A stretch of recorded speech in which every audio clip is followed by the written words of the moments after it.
5वीमध्ये शिकते. माझ्या शाळेचे नाव शासकीय माध्यमिक आश्रम शाळा राळगाव.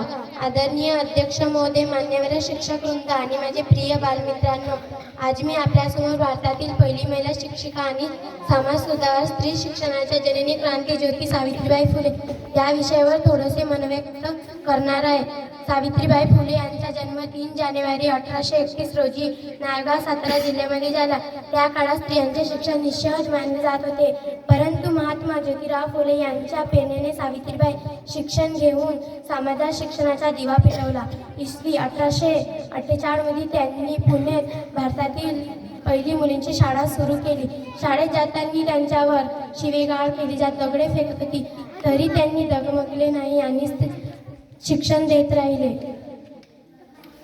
स्त्री शिक्षण, विधवा पूर्णविवाह, बालपणविवाह आणि बंदी समाजभेदी समूलण्यासाठी आयुष्यभर संघर्ष केला.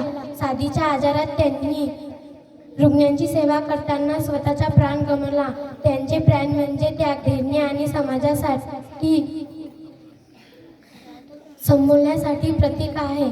आज आपण सर्वांनी सावित्रीबाई फुले यांच्या विचाराचा आदर्श घेऊन मानवतेचा, समानतेचा मार्ग स्वीकारला पाहिजे.